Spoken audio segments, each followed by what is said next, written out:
todos y todas tengamos la posibilidad de poder aprender muchísimo y sobre todo de seguir reflexionando y aproximándonos hacia la transición justa.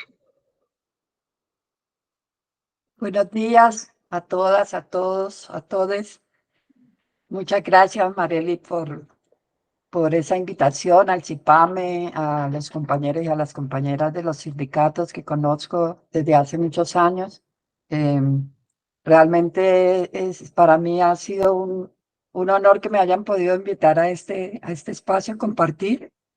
Sé que es un esfuerzo amplio de organizaciones, de la universidad. Efectivamente, soy graduada de la Universidad Industrial de Santander.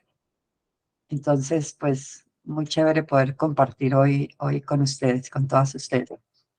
Bueno, voy a empezar la presentación. Marely, tú me cuentas cómo tienen pensado, si vamos conversando, si se expone y luego hacemos preguntas, porque no tengo todavía claro cómo es la... Como su merced considere que sea lo mejor, lo más participativo. Nuestro grupo es bastante participativo y estamos en este momento conectados cerca de 80 personas. Entonces, no sé si su merced prefiere primero ir dando aproximaciones y quizás damos unos minutos para la reflexión colectiva de todos, todas y todes, y luego vamos como avanzando un poco para tener la posibilidad de llegar como a conclusiones conceptuales. Esa me parecería que sería la mejor forma. O sea, que empieza y después vamos haciendo preguntas. Bueno, sin embargo, siéntanse libres si quieren preguntar, si tengan toda la tranquilidad de preguntar. No hay ningún inconveniente. Entonces, bueno, vamos a iniciar.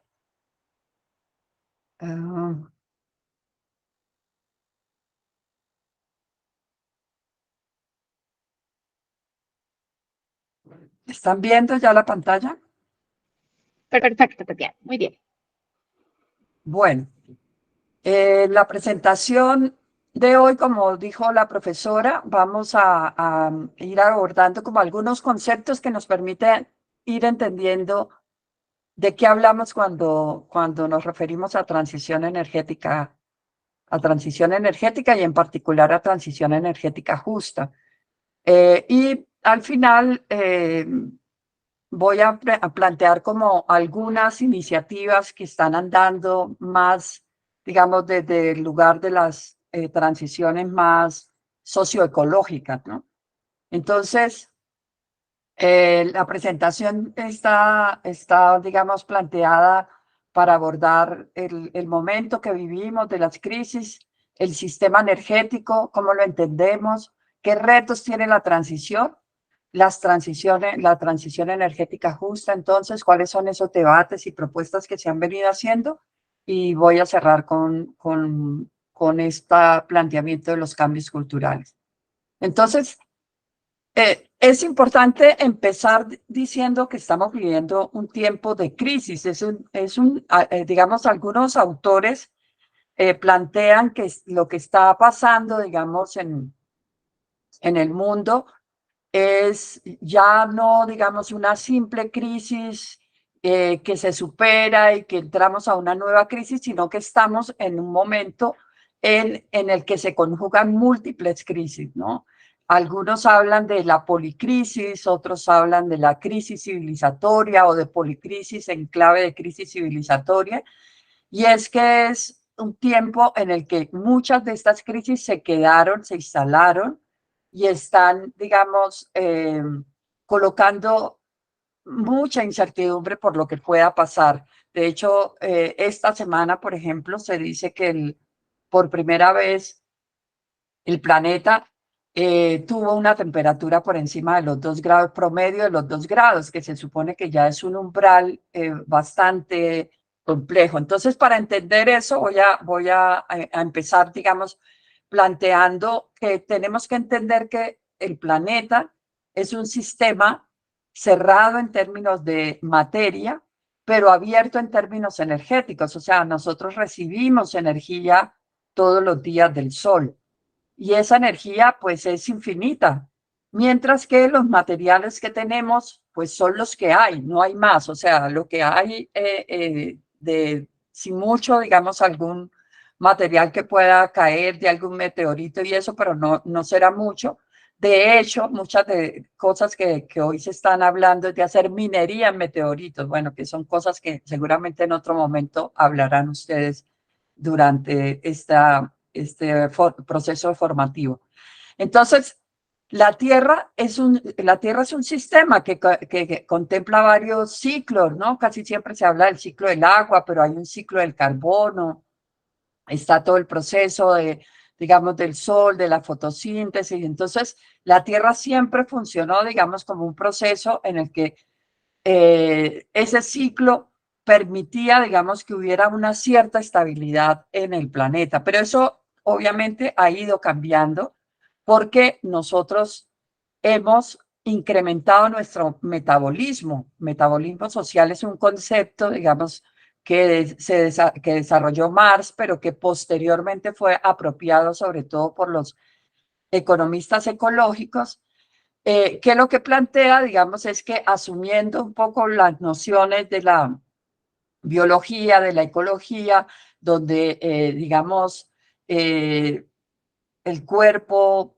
por ejemplo, consume alimentos y el mismo proceso, digamos, el mismo cuerpo va en un proceso, digamos, apropiando hasta también, digamos, excretar algunos de eso que absorbemos para que nuestra vida funcione y lo mismo en el planeta, ese metabolismo ya en la sociedad, aplicándolo a la sociedad, muestra, yo voy a mirar, permítame si busco el puntero, sí, ya.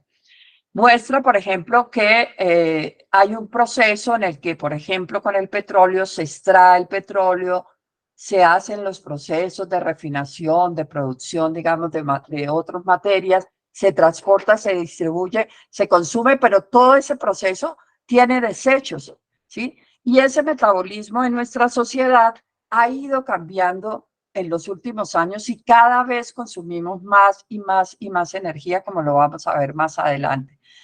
Entonces, aquí vemos cómo en la historia de la humanidad hemos consumido básicamente biomasa, la biomasa se ha mantenido estable, el incremento ha sido muy poco, se incorporó en épocas preindustriales el agua y el viento, los molinos, por ejemplo, los molinos, si ustedes van a un país como Holanda, ven todavía molinos antiguos, secaron, digamos, parte de su mar para hacer su país a través de molinos de viento, o sea que es una fuerza que también se ha utilizado, pero cuando entran los combustibles fósiles, esto empieza a crecer de una manera exponencial, tal como la población también empieza a crecer.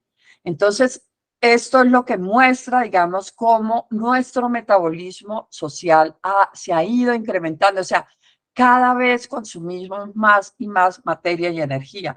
Mientras me devuelvo aquí a esta gráfica, la energía endosomática, es decir, la nuestra, la exosomática es esta, la que requerimos para, por ejemplo, para transportarnos, para cocinar, para recrearnos, puede ser muy diferente de acuerdo a la cultura. La energía endosomática es la misma para cada ser humano. En general, nosotros consumimos entre 2.400 a 3.000 calorías. Consumir más calorías de esas, lo único que genera es que el cuerpo va a tener, digamos, no lo va a procesar y por eso se convierte en grasa, o si no consumimos, pues nos vamos desgastando. Pero la energía exosomática es esta que cada vez, digamos, crece desde la entrada de los combustibles fósiles y particularmente del petróleo. Esta es otra gráfica que muestra, digamos, cómo desde tiempos mucho más antiguos muestra igual la biomasa, el consumo energético más o menos el mismo, y cómo esto crece de manera exagerada con la entrada de los combustibles fósiles. Entonces eso ha venido generando una serie de problemas y es que prácticamente toda nuestra sociedad hoy depende muchísimo de los combustibles fósiles y permitió, por ejemplo, que las ciudades crecieran de una manera inmensa. Las ciudades, como muestra esta gráfica, es un agujero negro, o sea, Este es un trabajo que hicieron en la Universidad de Antioquia y muestra cómo una ciudad como Medellín se consume, digamos, una cantidad de productos que vienen de las regiones alrededor, ¿no? O sea, se come todo lo que se produce en la zona alrededor, adicional a todo lo que se consume, digamos, importado. Entonces, esto muestra, digamos, cómo la misma agricultura también se ha transformado, pero esto ha Cristina, ido Tatiana, generando una serie de problemas, digamos, este sistema ha ido generando una serie de problemas. Se habla, por ejemplo, que estamos viviendo una sexta extinción, ¿sí? Porque cada día se pierden y se pierden especies en el mundo, porque, digamos, la ampliación de esas fronteras extractivas cada vez llegan a lugares más lejanos y van destruyendo, digamos, muchas especies, y por eso se habla, digamos, de que estamos en esta sexta extinción. Entonces, Profe, usted ve qué que pena. pasen las diapositivas, si su merced quiere, ¿perdón? es que no estamos viendo que pasen las diapositivas. No sé No por qué, seguimos por sí, aquí eso me pasó el visualizando. otro día. Listo, ahí ya la pudimos ¿Nos ver. quedamos Perfecto. dónde? ¿Ahí Allí vamos. estamos? Sí, sí, allí vamos. ¿Así se mueve o Que no no? pudimos ver las anteriores, pero igual Las creería ve que me las compartirían. ¿Desde dónde lo están viendo? No, no vimos sino la presentación, la primera. Entonces, si su merced puede pasar un poquito por las anteriores para verlas, sería chévere. Gracias. Ok, a ver, permíteme un momento. A ver. Ahí ya las vemos, ahí ya las veo cambiando. Creería que el resto de las personas también. ¿Lo están viendo? ¿Están Nos viendo las pasó, Sí, diapositivas? señora, Consumo de nos energía. pasó lo mismo a Sí, todos. correcto. Nos pasó lo correcto. mismo a todos. Buenos días. Yo solo veo, o sea, vi la portada y veo una, pero no, las demás no sé por qué no es posible. ¿Qué estará pasando? Listo, pero ahí ya las vemos que se cambien. Ya ahí estamos en la del índice. Si quiere ya ahí puede continuar, profe, ya están cambiando. Sí, ¿Sí están cambiando ahorita? sí, señora, Sí, están ahora está cambiando. cambiando. Por favor, si deja de mostrar, me avisan. Listo, profe, aquí le Perfecto, avisamos. perfecto. Ahí estoy moviéndolas para que vean las anteriores. Ahí tenemos a Diego de inspector visual ahí. Pero ahí se quedó en el índice todavía, no se sigue moviendo. ¿Se quedó en el índice otra vez? Ay, no, ¿qué está pasando? Ahí ya se movió, profe. ¿Sí? Sí, ahí estamos bien. Ahí estamos en el gráfico. ¿Escenarios de temperatura? Sí, Sí. exacto. Eso. Puede Y poner cuando la representación. pongo así, como que ahí es donde deja de moverse. No sé por qué. Bueno, entonces decía, digamos que esto,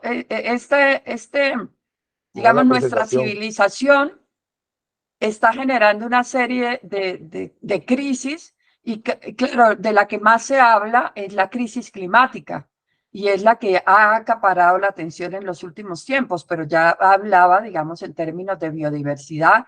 La crisis de biodiversidad es tremenda, digamos, porque la biodiversidad es la que nos permite, es la posibilidad, digamos, de enfrentarnos a situaciones extremas, ¿no? O sea, una persona que cultiva sabe muy bien que manejar, por ejemplo, diversidad de semillas le permite tener semillas para épocas secas o semillas de una misma especie para épocas de mucha humedad o al contrario de mucha sequía. Entonces, son, digamos, problemas que estamos hoy enfrentando. Aquí una gráfica que muestra, digamos, lo que está pasando con los escenarios de temperatura. Se supone, digamos, no, los científicos plantean que para mantenernos, digamos, en una situación de cierta estabilidad, deberíamos no traspasar el 1.5 grados centígrados de temperatura promedio. Estamos en una temperatura promedio por encima de 1.2, pero como les decía, esta semana se supone que por primera vez en la historia del planeta la temperatura subió 2 grados más de temperatura. Y eso tiene que ver por la concentración de gases de efecto invernadero en la atmósfera, que hacen que, digamos, se retenga más el calor del sol en la atmósfera y eso, digamos, suba la temperatura promedio. Y claro, estos son los escenarios, que son escenarios que se han planteado dependiendo de medidas que deberían tomarse para enfrentar esa crisis climática. ¿Están viendo la nueva diapositiva? ¿La de Ahí estamos presupuestos en de la de carbono? escenarios de aumento. No, profe, no ha cambiado. Sigue en la de escenario. Profe, sigue en la de escenario. Listo, ahí ya cambió a Aquí me va a presupuestos de tocar que ir bajando, yo no sé cómo, pero bueno, ahí vamos a nos ir vamos, avisando. ahí nos vamos Bueno, contando, profe. entonces sí, vamos a ir. No sé por qué no está moviendo la diapositiva cuando está en la pantalla grande. Entonces, claro, Que no la entonces, tiene, digamos que no la tiene, no la para tiene en hablar, presentación. ¿cómo dice, perdón? Tiene que colocar la pantalla en presentación. La tengo en presentación. Ay, Dios, está molestando hoy. ¿Ahí sí? No, ahí está bien, profe, no se preocupe. Ahí Bueno, está gracias, perfecta, ahí la vemos. Ok. Entonces, digamos, aquí en términos de crisis climática se habla entonces la necesidad, digamos, de disminuir el consumo, digamos, de combustibles fósiles, la quema de combustibles fósiles, ¿no? Petróleo, gas y carbón. Y entonces se habla, digamos, de presupuestos de carbono, cuántos tendría que reducirse ese, ay Dios, que no sé si se está moviendo, pero entonces lo bajé. Y esto tiene que ver con algo, y es que estamos traspasando los límites físicos del planeta. O sea, ya hay no la puse en la gráfica, lastimosamente, pero digamos, en estos ciclos que hablaba, el ciclo del carbono, el ciclo del fósforo, el ciclo del agua, muchos de estos ciclos ya digamos, se han ido alterando y estamos traspasando esos límites que tendría el planeta. Estos son paisajes, digamos, paisajes que nos empieza a dejar esta sociedad, islas incluso artificiales en el Pacífico de plástico, chimeneas que queman, en fin, digamos que esto es un poco eso que no muestra muchas veces la economía y es qué pasa con esas excreciones, es decir, qué pasa con estos gases, qué pasa con estos residuos que casi siempre no se tienen en cuenta en términos de las políticas económicas o cuando se habla, digamos, del desarrollo. Entonces, nosotros decimos que estamos en un sistema energético, ecocida, racista y patriarcal. Estoy moviendo diapositivas, me dicen si la estamos moviendo o no. ¿Sí estamos moviendo las Ahorita estamos diapositivas? viendo los límites físicos del planeta. Ay, Dios. ¿Qué le pasó Ya a se este movió, mira, computador? mire, el gas y Voy a dejar petróleo. de compartir. Dejo de compartir y vuelvo a compartir a ver si es eso lo que está molestando. Porque así sí va a ser muy aburrido presentar. Profe, creo que también es que toma un poquito de unos segundos mientras usted cambia ya y vemos aquí también. Entonces, igual nos va contando cuando cambie y le vamos diciendo. Ahí está proyectando pirámide de gas y el petróleo. Sí. Bueno, entonces, les decía, nosotros hace menos de 200 años empezamos alrededor de 200 años empezamos a consumir petróleo. Antes habíamos empezado a consumir carbón, pero en muy poco tiempo nos hemos consumido las reservas convencionales de petróleo. Este gráfico es una pirámide que nos muestra que en el mundo hay mucho petróleo, hay muchísimo petróleo, pero, o sea, no es que no haya petróleo, el problema es que la extracción de ese petróleo, además del problema climático que ya vimos y de todos los demás crisis que ha generado, digamos, esta sociedad, hay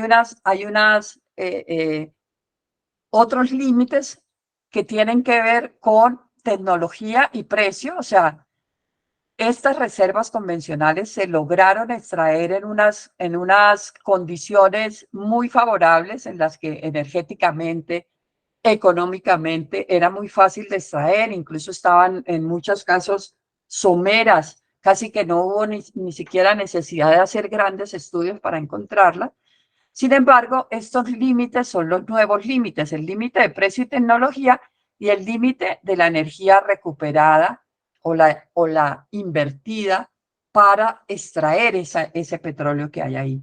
Entonces, eso es parte, digamos, de los elementos que hoy llevan a pensar el tema de la transición energética.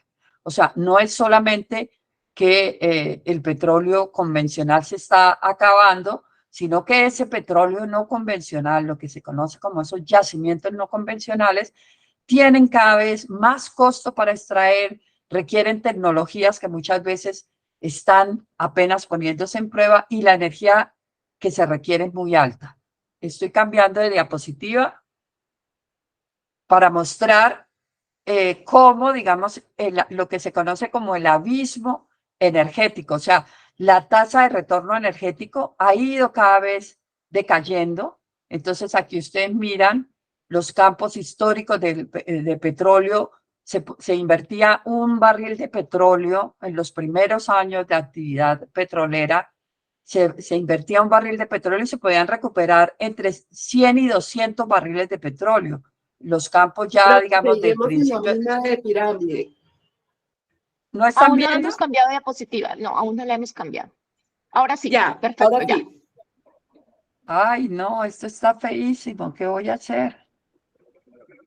Creo que tenemos que tener paciencia, eso es todo, porque Sí, ya bueno, cambió. voy a ir Solo bajando segundos. y abriendo porque sí, si no, no vamos a poderla ver.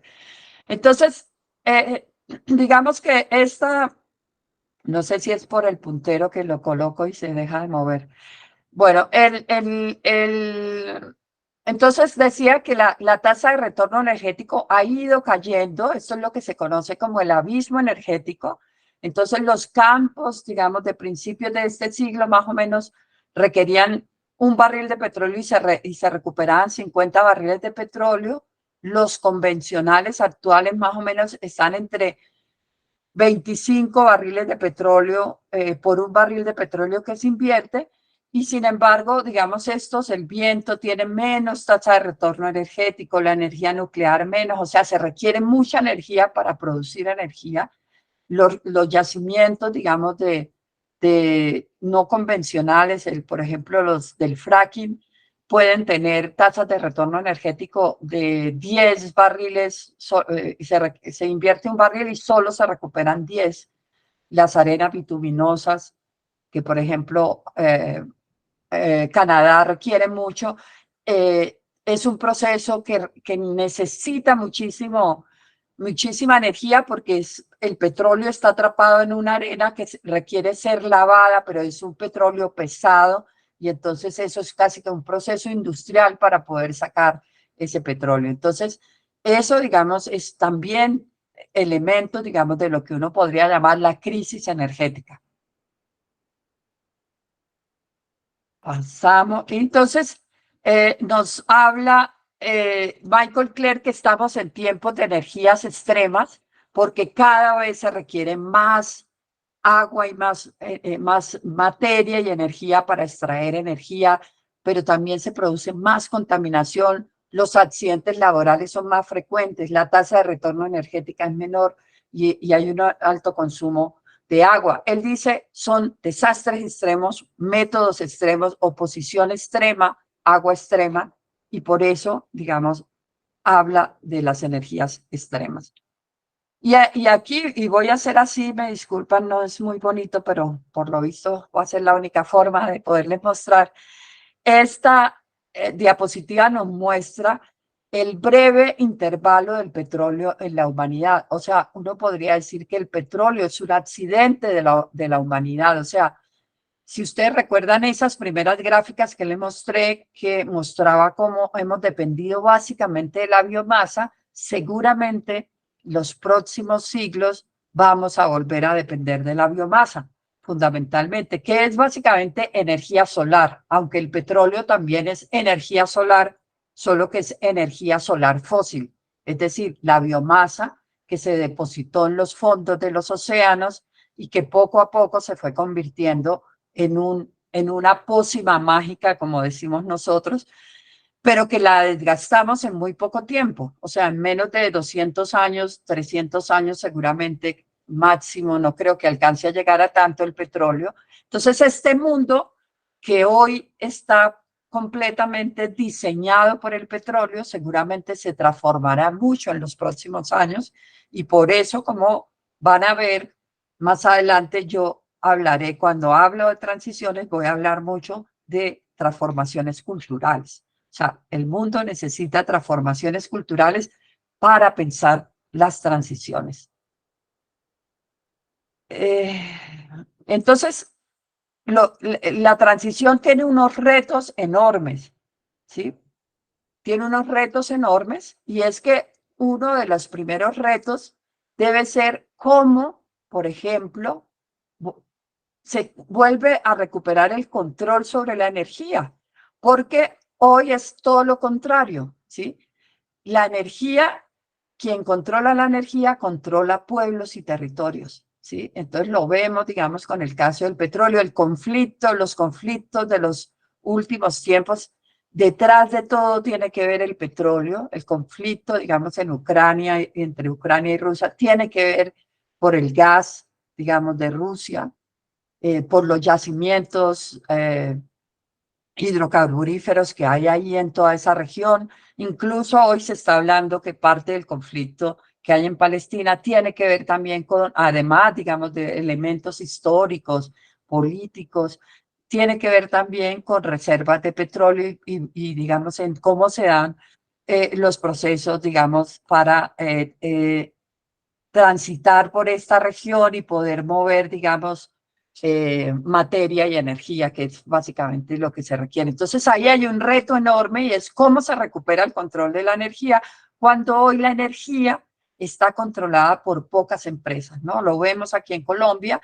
El tema del petróleo, obviamente hay un control de empresas petroleras que ellas imponen el precio, que ellas imponen todas las condiciones, digamos, del negocio petrolero y en el caso, digamos, del sector eléctrico, pues aquí hay unas empresas que controlan el sector eléctrico. Ay, perdón.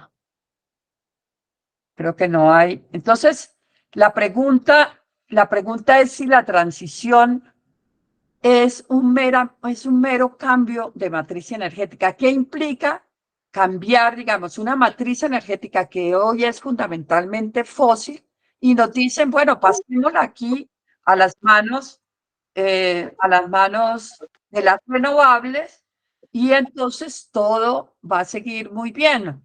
Pero esto, digamos, este cambio en la matriz energética no es tan sencillo por cosas como que, digamos, la densidad energética que tiene el petróleo no la tiene otro energético.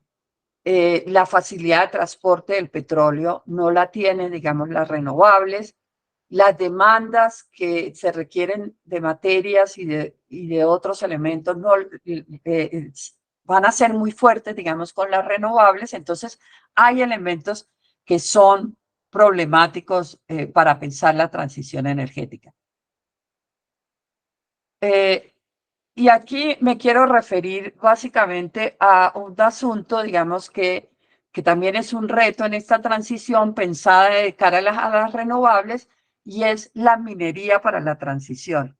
Entonces, toda esa tabla periódica que nosotros estudiamos cuando estábamos en química en los colegios y quienes fueron a las universidades, y que uno veía una cantidad de nombres raros, hoy empieza a tener todos esos nombres raros de la tabla periódica que quizás nunca nos aprendimos, hoy empiezan a ser demandados en este proceso de transición energética. ¿Para qué? Para la construcción de paneles solares, para la construcción de baterías, para la construcción de molinos de viento, para todo, digamos, este aparataje que se requiere, digamos, con la transición energética. Pero esto tiene, digamos, una limitante, y es que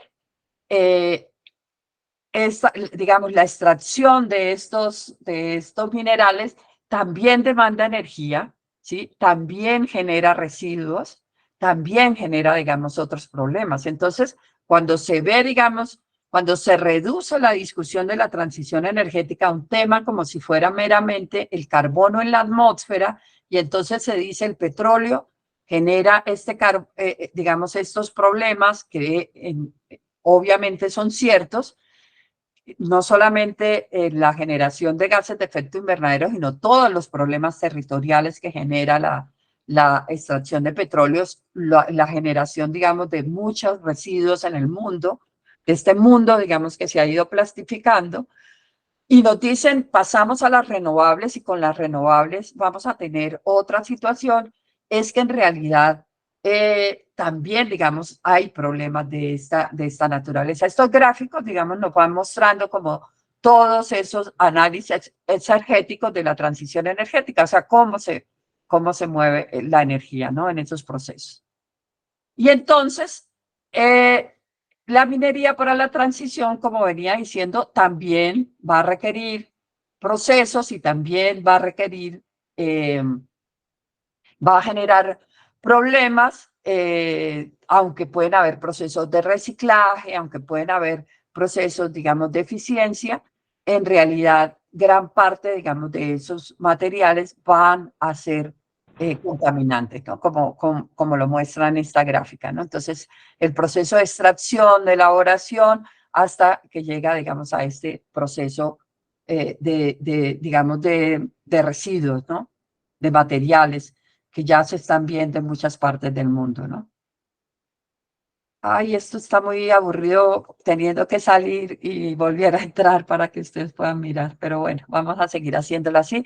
Entonces ahí, digamos, hay un reto muy grande que es el de la transición. Seguramente ustedes lo van a ver más en detalle. Yo hoy voy a hablar de cosas más generales, pero seguramente en las próximas clases, como vi en el diseño del curso, van a tener posibilidad de desarrollar más estos otros temas, que es todo el tema de la minería para la transición. Entonces, aquí muestro esta última gráfica que muestra, digamos, estos minerales que se requieren para los procesos de extracción, o sea, para los automóviles eléctricos, para las turbinas, para las baterías, para los paneles fotovoltaicos, para las eólicas. Entonces, ahí se muestran, digamos, cómo se requiere cobalto, cadmio, litio, celcio, o sea, hay una cantidad de minerales, como decía antes, minerales y elementos que nosotros solíamos ver en esa tabla periódica casi que sin uso, que hoy empiezan a tener una gran preponderancia, el níquel, el magnesio, o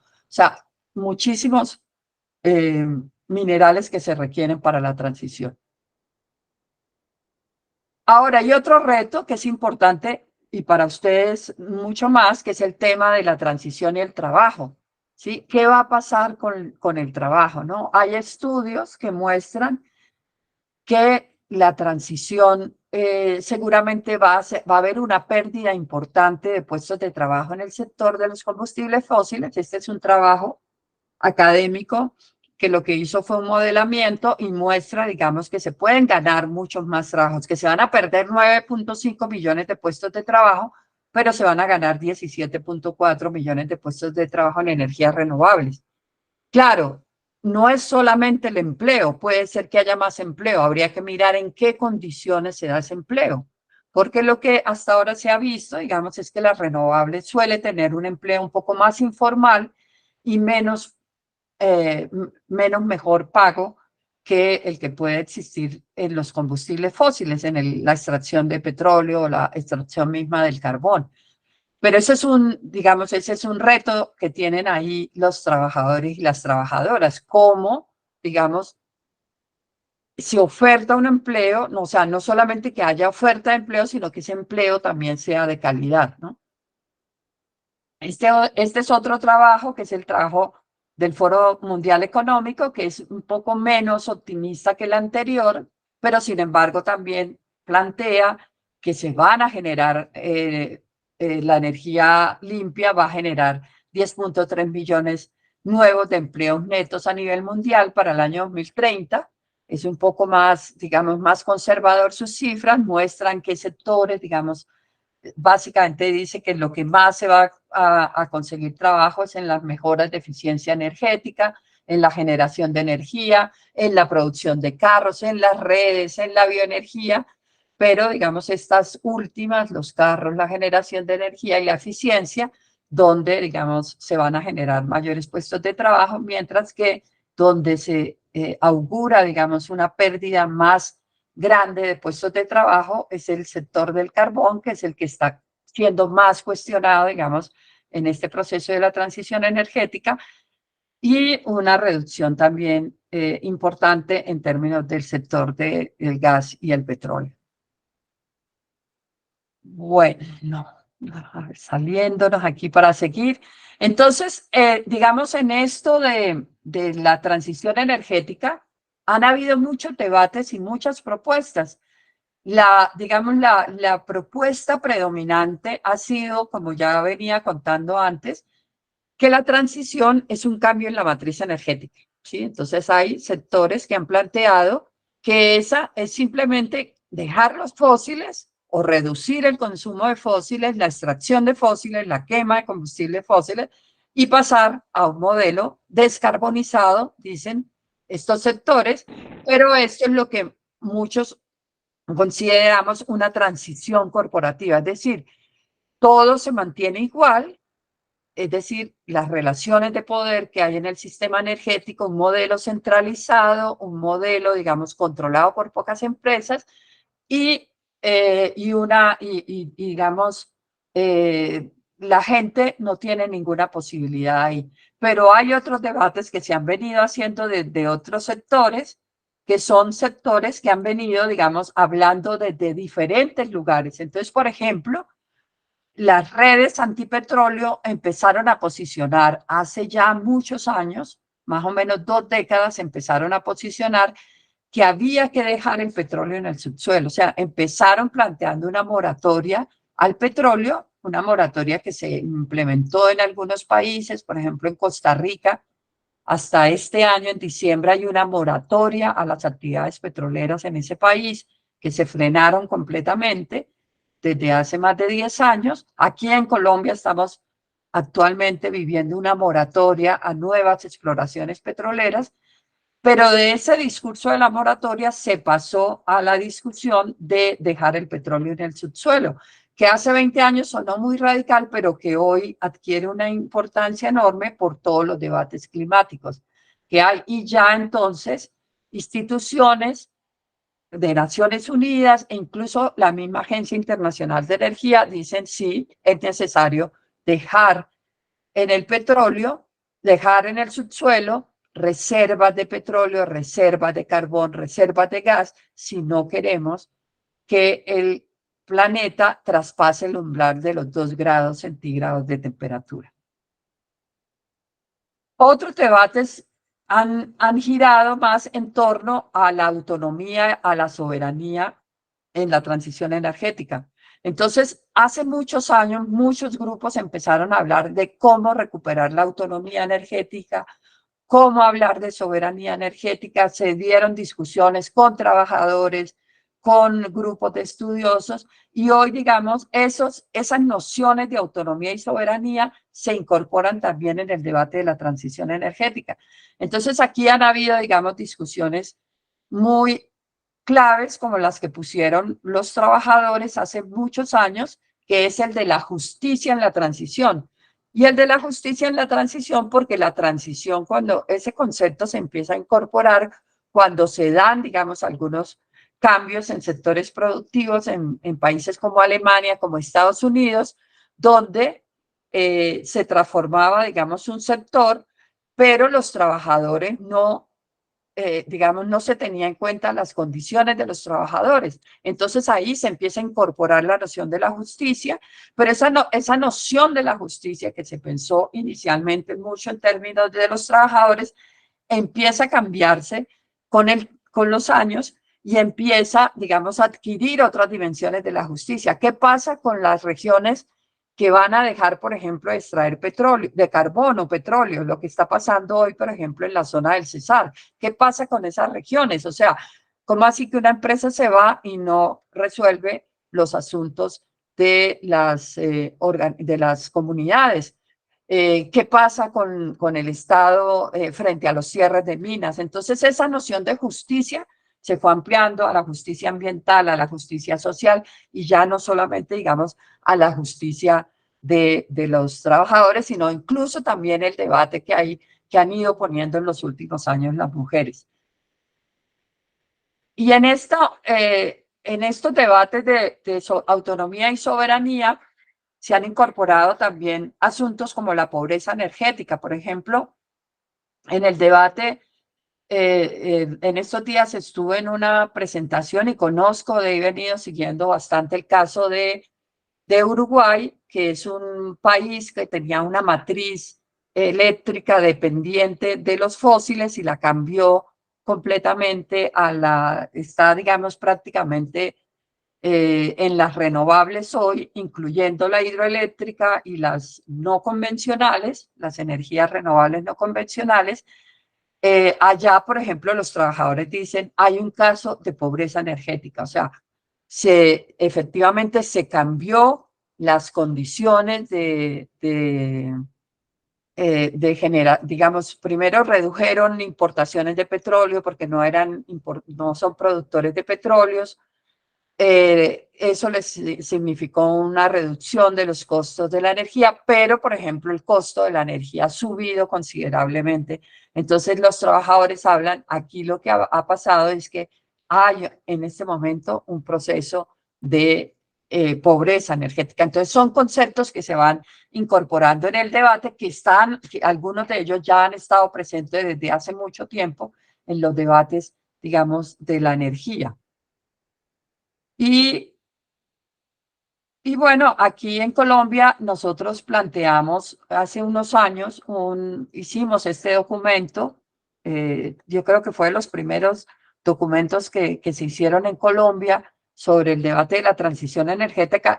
Lo hicimos en un momento en el que había una tensión muy fuerte en espacios como la Mesa Social Minero Energética y otros, en los que parecía que hablar digamos, digamos, cuestionar el modelo petrolero o el modelo de hidroeléctrica llevaba a una polarización en la discusión entre trabajadores y organizaciones sociales, en particular las ambientalistas, y entonces ahí se empezó a plantear la necesidad de empezar a hablar de transición para entender que ese proceso no era de un día para otro, sino que era un tránsito.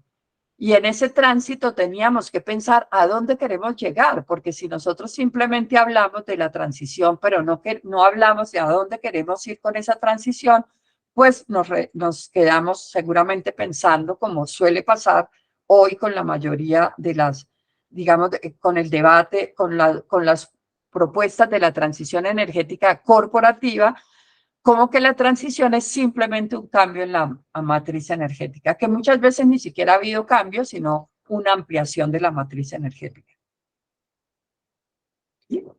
Perdón, gracias. Entonces, nosotros en ese momento planteamos los principios de la transición energética. ¿Están viendo la diapositiva de los principios de la transición? ¿No? Sí, señora, sí la estamos viendo. Ah, perdón. Sí, la estamos viendo. Entonces, cuando hicimos ese documento hace unos años, ahora hemos incorporado otros asuntos, pero básicamente seguimos, digamos, muy en esta idea, es que primero la transición será un reflejo de saltos en la cultura, es decir, cómo nos pensamos unos cambios culturales que, digamos, como les decía antes, este es un mundo diseñado de alguna manera por la potencialidad que ofreció un energético como el petróleo, que permitió, digamos, que crecieran las ciudades como hoy son, y son ciudades que consumen, digamos, de muchísima energía. Solamente en Bogotá Hay gente que requiere al día 2, 3 horas para llegar a sus puestos de trabajo. Además, digamos, el tema de la agricultura, que es una agricultura que consume, digamos, muchos fósiles, el diseño, digamos, urbano, la construcción, la arquitectura, en fin, todo esto. Entonces, ¿cómo transformamos eso? Pero también cómo hacemos sociedades post-extractivistas. Fue el primer punto y el central, digamos, de nuestra discusión. El otro tema que nos parecía muy importante es cómo la transición requiere cambios en las relaciones de poder. Es decir, hoy es un sistema centralizado, patriarcal, es un sistema que, digamos, en el que las personas no tenemos ninguna posibilidad de decidir, sino que son prácticamente los dueños de las compañías quienes deciden qué hacer, digamos, con la energía, a qué precios nos las venden, en qué condiciones, etcétera, para qué sectores. Y entonces nosotros decimos, necesitamos hacer un cambio en esas relaciones de poder. Y eso implica descentralizar, despatriarcalizar y ser autónomos. Vamos a ver más adelante sobre eso. Nosotros también hemos planteado que la transición debe estar apoyado en las soberanías energética, alimentaria y en la justicia hídrica, que requiere procesos de participación ciudadana y de democracia, o sea que tiene que haber un rol más activo de las comunidades y del Estado, y que tiene que haber un respeto a los derechos territoriales, a los derechos humanos, a los derechos laborales, a los derechos de las mujeres, de las niñas y los niños, a los derechos colectivos, a los derechos de la naturaleza. Digamos, teniendo como presente estos principios de la transición que nosotros hemos llamado, entro, digamos, a hablar un poco de cómo entendemos esos cambios culturales y esas transiciones socioecológicas. ¿Están viendo el cambio en las diapositivas? Profe, ahí no, No, quedamos cambió. principios de transición.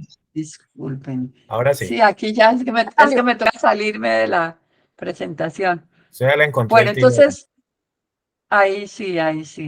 Entonces, nosotros, digamos, estos cambios culturales implican entender que hay unos límites naturales, o sea, entender que hay unos fundamentos de la vida y que esos fundamentos de la vida deben ser necesarios para no volver, digamos, a caer en esta profunda crisis en la que estamos. Y entonces decimos, hay que entender los límites naturales del planeta, hay que entender que la vida es profundamente interdependiente, o sea, que dependemos, o sea, los seres humanos no estamos aquí solos, no podemos vivir solos, dependemos del resto de los seres que hay en la vida, de la vida, digamos, esas relaciones de interdependencia, que es lo que, digamos, hablamos como esa relación,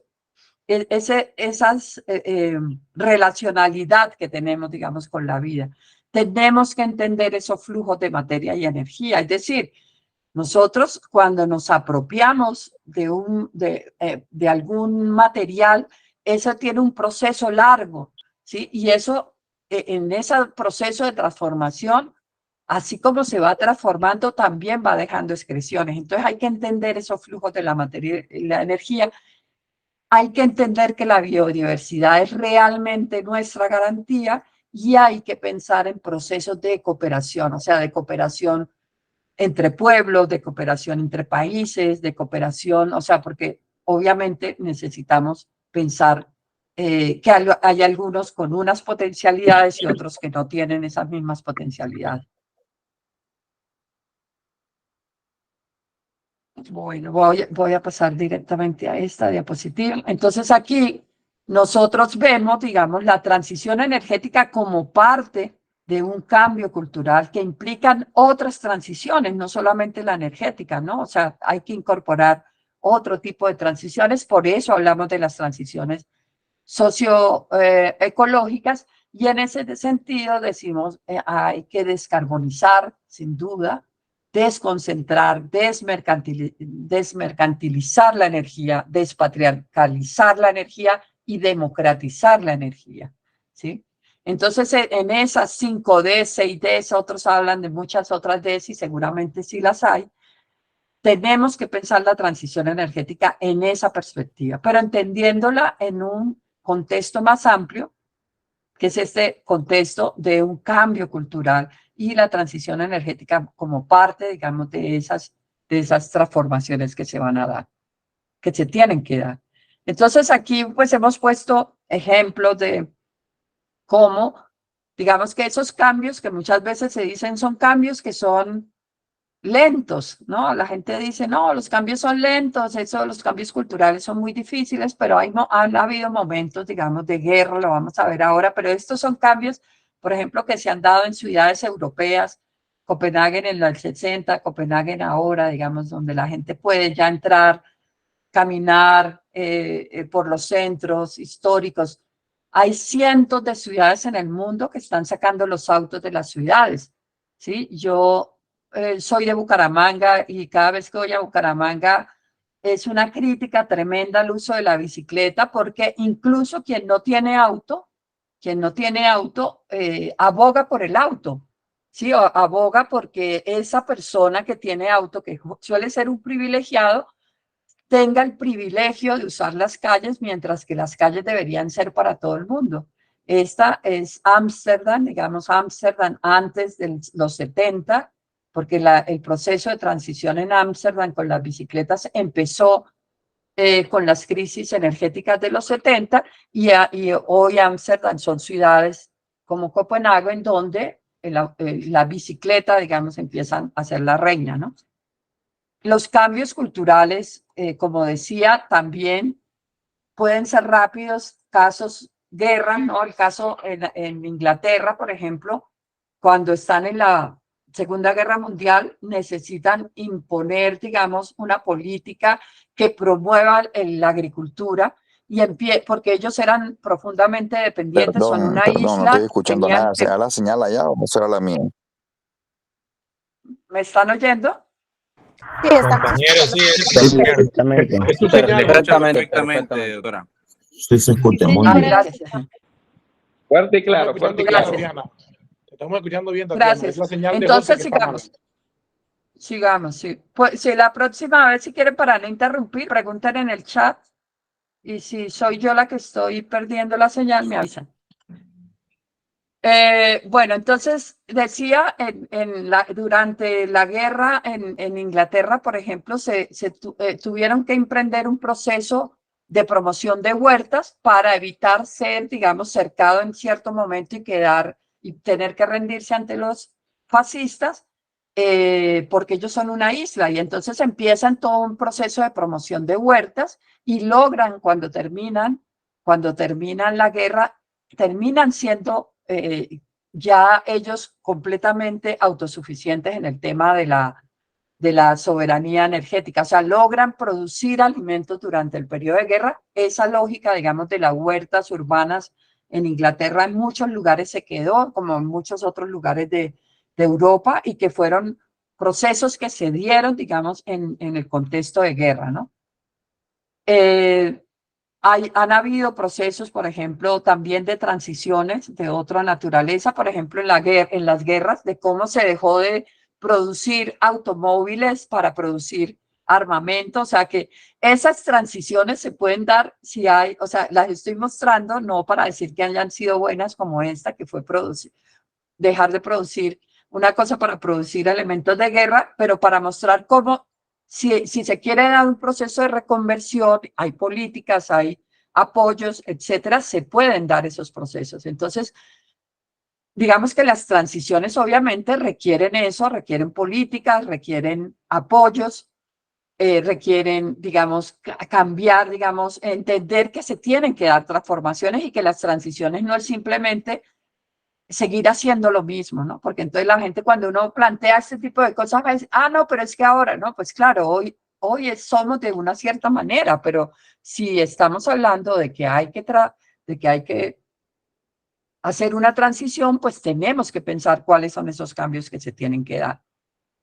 Y vamos a entrar acá ya para el último momento, y así nos queda un buen rato para conversar, y es cómo, digamos, por ejemplo, la agricultura industrial, que se consume más o menos el 25% de la energía del mundo, es una agricultura que no es la que alimenta al mundo, porque la que alimenta al mundo sigue siendo la agricultura campesina. El 70% de la agricultura de los alimentos proviene de la agricultura campesina. Sin embargo, la agricultura campesina es la que menos consume energía, es la que menos apoyos económicos tiene, es la que suele ser más perseguida. A los campesinos se les persigue por conservar semillas, por ejemplo. Se las quitan en los buses aquí en Colombia. O sea, si un campesino le va llevando semillas a otros de otras zonas, se las quitan porque aquí hay todo un proceso del control de las semillas. Entonces, la agricultura campesina no solamente es la que provee los alimentos a la humanidad, sino que también es la que garantiza la diversidad genética, es la que tendría más posibilidad, digamos, de enfrentar la crisis climática que estamos viviendo y que la humanidad ya está padeciendo. Hay, digamos, procesos de reverderización en las ciudades. Aquí estoy mostrando, tengo diapositivas, digamos, de procesos de reverderización en grandes ciudades, pero aquí quiero mostrar ejercicios pequeños que se están haciendo a nivel más ciudadano. En Bogotá, por ejemplo, aquí se muestra un barrio. Este es el barrio donde yo vivo, este es el barrio Armenia.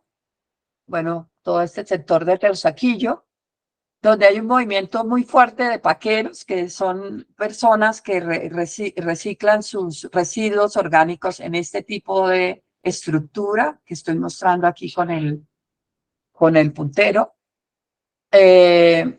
y que además vienen haciendo procesos de reverderización. Entonces, este fue el modelo que se empezó a implementar en un barrio que era bastante arborizado, pero que la gente empezó a cubrir de cemento. Ahora estamos nuevamente volviendo a procesos. Esta es esa misma esquina, esa misma lote, perdón, donde los vecinos empiezan a romper el cemento y a sembrar árboles. Entonces hoy uno recorre las calles de este barrio y es un barrio que cada vez estos pedazos de cemento empiezan a romperse y a darle nuevamente posibilidades. Pero estas son cosas que se podrían hacer a más grande escala, ¿no? Procesos de reverderización de avenidas completas, ¿no? Lo que está pasando hoy en París, por ejemplo, donde se esperan sembrar miles y miles de árboles y digamos, le quitaron un espacio enorme a los automóviles para que la gente pudiera caminar en todo el centro de la ciudad. Y está pasando en muchos lugares del mundo este fenómeno. Aquí procesos de reverderización de ciudades que se muestra, por ejemplo, aquí una gran avenida que se quita y que se deja espacio para que la gente pueda caminar. Este mismo modelo se implementó en París. En París, quienes han ido, quienes han visto, tenía unas avenidas aquí al lado del río Sena y esto lo pusieron ahora peatonal y entonces ya cada vez se restringe más el uso del automóvil, ¿no? Son procesos de reverderización, procesos que también se están dando de promoción de bicicletas. Muchas de las ciclorrutas que hoy tiene Bogotá han sido resultado de un esfuerzo de los movimientos de ciclistas urbanos que han empezado a usar o a demarcar incluso directamente las ciclorrutas o a llegar a acuerdos, a consensos con otros sectores que muchas veces creen que eso les va a quitar posibilidades, lo mismo que pasa con la peatonización. Aquí en Bogotá, por ejemplo, hubo mucha resistencia de los negociantes a que se hiciera la peatonización de la séptima. Sin embargo, hoy la séptima termina siendo un lugar donde más ventas hay porque la gente tiene más posibilidad de caminar, de estar más segura, y eso suele suceder en muchos lugares, ¿no? En Bucaramanga, volviendo a Bucaramanga, me llama la atención que ha habido todo un proceso de resistencia al uso de la bicicleta, queriéndole dar preponderancia, siguiéndole dándole a un sector privilegiado de la sociedad, que es el que usa los automóviles para que tenga o sea, casi que le paguemos entre todo el resto de la sociedad para que tengan el uso de las vías. Y bueno, hay otros procesos, digamos, a los que me voy a referir más en términos de transiciones socioecológicas. Aquí les invito a que visiten esta página web, que es la de la Exhibición Virtual de Experiencias Comunitarias de Transición Energética Justa en América Latina. Hay alrededor de 108 experiencias mapeadas en 4 años que hemos estado impulsando este proceso, donde hay experiencias como las que me voy a referir ahorita, algunas de ellas, de pueblos que se han ido convirtiendo en pueblos en los que ellos mismos generan la energía, comunidades que han construido sus propias microcentrales eléctricas, en fin, digamos, una serie de procesos muy interesantes del uso de la energía bajo el control de los pueblos. Entonces, entre estos procesos está esta escuela de formación de técnicos y técnicas en energías comunitarias en Colombia, donde procesos de Santander y Antioquia vienen desarrollando 4 tecnologías básicamente: el uso de la biomasa, con biodigestores, los paneles, la energía fotovoltaica para, por ejemplo, iluminación, bombeo, cosechas de agua, las secadoras solares que les permiten deshidratar frutos, deshidratar aromáticas, y todo lo que tiene que ver con eficiencia energética, en particular las estufas eficientes energéticas.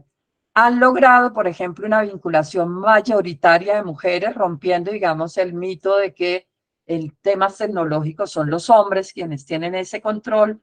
Mujeres campesinas que ya saben cómo se maneja un panel solar, cómo se instala, cómo construir, por ejemplo, procesos de bombeo de agua con energía solar, o construir biodigestores, o desarrollar, construir estufas eficientes de leña. Está este proceso que es uno de los procesos más emblemáticos del uso de la biomasa, también es de Santander, de la Fundación UTA, es dirigido por esta mujer que es una mujer impresionante, una doctora en ciencias tropicales, que lleva muchísimos años trabajando en eso, pero que también es campesina y que se ha dedicado, digamos, a la promoción de la biomasa. Generan energía eléctrica, uso de gas para cocinar, para calentar, por ejemplo, para los pollos. Son procesos que articulan, digamos, la energía, pero también, como decía antes, con la soberanía alimentaria. Entonces están incorporados con todo el proceso de la finca, pero que también tienen que ver con el tema del agua. Entonces ahí se empieza a trabajar digamos, cómo se transforma esa energía del sol, que es lo que se tiene todo el tiempo. La energía de la biomasa es la energía de la vida, la energía del sol, y es, como dice Lilian Rodríguez, una fuente inagotable que está ahí a disposición de todas y todos. Otros procesos, y ya voy terminando, este es un proceso de Guatemala, de comunidades indígenas que durante muchos años se opusieron a la construcción de hidroeléctricas, de grandes hidroeléctricas. Cuestionaban que las hidroeléctricas, además de destruir sus ríos, no les dejaban a ellos la posibilidad de decidir sobre la energía, y empiezan a decir, en realidad el problema no es la hidroenergía, es para qué se hace la hidroenergía, de qué tamaño, para quién es la energía, cómo es la energía, y empiezan a construir procesos de energía para, como ellos dicen, para garantizar las necesidades de la gente. Entonces tienen microcentrales eléctricas en regiones apartadas de Guatemala, donde ellos mismos se generan la energía, han establecido sus propios parámetros, los precios, cómo se hace el mantenimiento, generalmente en minga. En fin, es todo un modelo energético, de sistema energético propio de las comunidades, ¿no? Procesos también interesantes como este de Casa Pueblo en Adjuntas. Es un pueblo, Casa Pueblo es una organización que surgió hace 40 años para pelear contra un proyecto minero que se iba a hacer en una reserva forestal. Logran ganar ese proceso construyen esta casa, que es una casa que se vuelve la casa del pueblo, donde va la gente a resolver, a hacer actividades culturales, empiezan a cultivar café en esa zona forestal, con el café se sostienen y empiezan a instalar unos paneles solares cuando se dan cuenta, cuando pasa el huracán, uno de los huracanes que más destruye, ellos tuvieron 2 grandes huracanes en los últimos tiempos y se dan cuenta que toda Puerto Rico se queda sin luz, pero ellos sí mantienen energía y ahí puede llegar la gente que tiene un respirador artificial y que necesita energía, o el señor que tiene que hacerse la diálisis, o la señora que tiene que llamar a su familia para avisar que están bien. Entonces se dan cuenta que esos 2, 3 paneles solares que habían construido son los que le resuelven la energía a la gente y empiezan a pensarse un pueblo solar, ¿sí? Un pueblo solar. En este momento tienen más de 1000 paneles solares. La definición de a dónde va el panel solar, empiezan ellos a decir, va a ir a donde más se requiera la energía. Entonces, primero definen los sectores de salud, de educación, luego empiezan a decir dónde se produce la riqueza del pueblo, la que queda en el pueblo, ¿no? En la barbería, en la panadería, en la ferretería, en las tiendas, en un barrio donde ponemos el panel solar, en la casa donde la gente suele concurrir más, la familia X, que es la que más cohesiona al pueblo, y ellos y ellas hablan de insurrección energética. Ellos dicen, lo que estamos haciendo aquí es una insurrección energética porque además tienen una empresa de energía que es terrible en Puerto Rico y logran, digamos, que ese pueblo hoy sea bastante autónomo. Ya hay barrios en su pueblo que tienen microredes solares, digamos, con energía solar, que ellos mismos están generando la energía. Y han hecho en ese proceso, digamos, de transición, han logrado que en el pueblo surjan de manera espontánea 2 empresas, 2 pequeñas empresas para instalar paneles solares. Entonces, muestran, digamos, cómo la energía del sol les ha recuperado la autonomía, han descentralizado, digamos, el tema de la energía, y han recuperado sobre todo el control sobre la energía.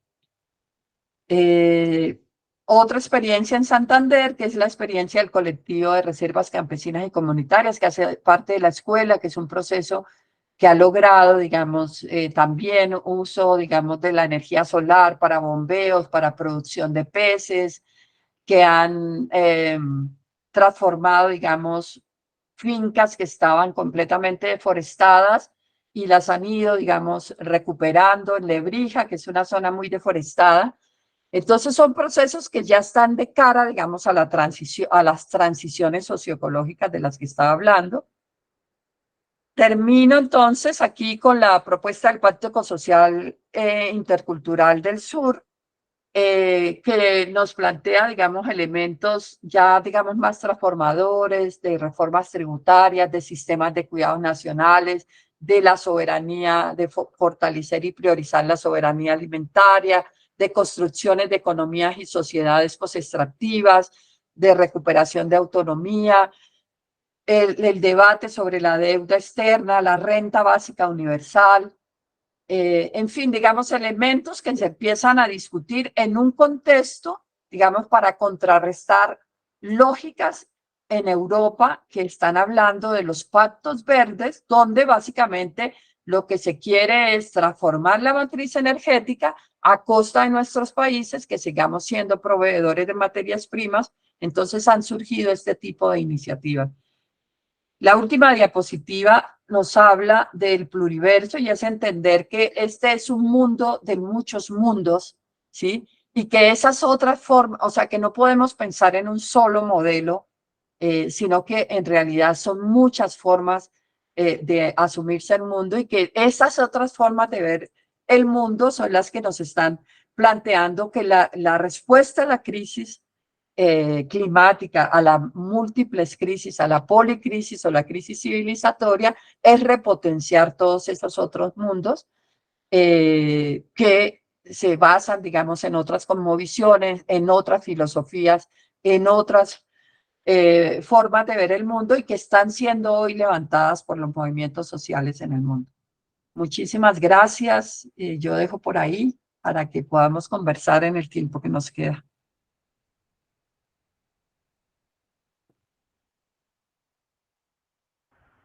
Gracias. Muchas gracias, profesora Tatiana. Muchas gracias, doctora. Muy interesante su ponencia. Yo creo que tenemos un espacio bastante importante para poder hacer reflexión. Yo invitaría a todos, a todas y a todos que tengamos la posibilidad de conversar, porque esa es la intencionalidad también de estos espacios de encuentro.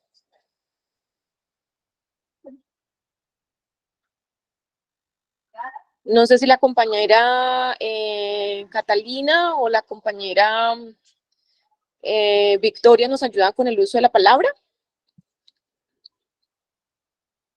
Yo veo dos manitos levantadas, la del compañero Igor y la de la compañera Sol. Entonces, muy buenos días. Muchísimas gracias, doctora Marely. Doctora Tatiana y compañeros, me parece de suma importancia que abordemos desde lo práctico el tema de la transición energética, teniendo en cuenta los comentarios de la doctora Tatiana, coadyuvo y también pues agrego lo siguiente, que toda esta nueva cultura que pues le está costando tanto a los guardabosques, a las personas que han logrado entender y comprender desde las diferentes, digamos, posiciones sociales, económicas y políticas, la importancia y la trascendencia de lo que está pasando con el clima, con el problema climático es mundial. Entonces, como decía la doctora, que estamos prácticamente en la 6ª extinción. Entonces, los que estamos en la ciudad y los que tenemos la posibilidad de tener, digamos, como el conocimiento más amplio, más práctico, el tema debemos, digamos, implementar en cada uno de los lugares a donde estamos las huertas urbanas, el ahorro del agua, o sea, la optimización de los recursos que tenemos, que todavía tenemos limpios, porque hay que ver el tema de que ya hay islas de solo desechos. Entonces, la Tierra está agonizando según pues el Acuerdo de París, etcétera, entre otros. Se supone que a 2030, estamos a 6 años apenas, se supone que ya debiéramos haber a nivel mundial implementado unos sistemas más puros, más limpios, y resulta que no, estamos absolutamente quedados. Entonces, pues nosotros que somos la ventana latinoamericana debemos, como, no sé, implementar unas políticas populares para que se vuelva como un decreto, como ya, así como cuando en una casa se debe tener servicios públicos de agua, luz, gas, ahora pues internet, también se exija o ser autosostenible desde la posibilidad del clima, de los espacios, las terrazas, las paredes, o sea, optimizar lo que se tenga. En el tema de huertas urbanas, eso ayudaría mucho, y el tema de manejos de desechos. Ese es mi aporte hoy. Muchísimas gracias.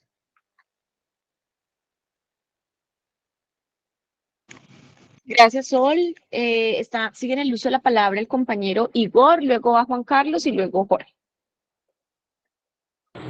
Gracias, profe Marelis.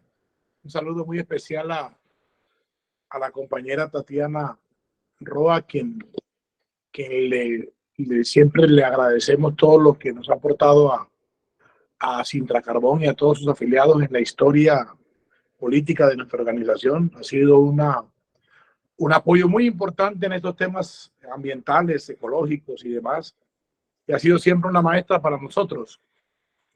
Voy a referirme a varios aspectos que la compañera Tatiana ha planteado en su magistral presentación, y tiene que ver con el tema cultural. Es que creo que el tema transición energética, el tema cultural cumple un papel muy protagónico e importante en la visión de cada uno de nosotros. ¿Y a qué me refiero? Cuando la compañera Tatiana refiere el tema sociocultural frente a la transición, el tema socioecológico frente a la transición, y habla de cambios culturales.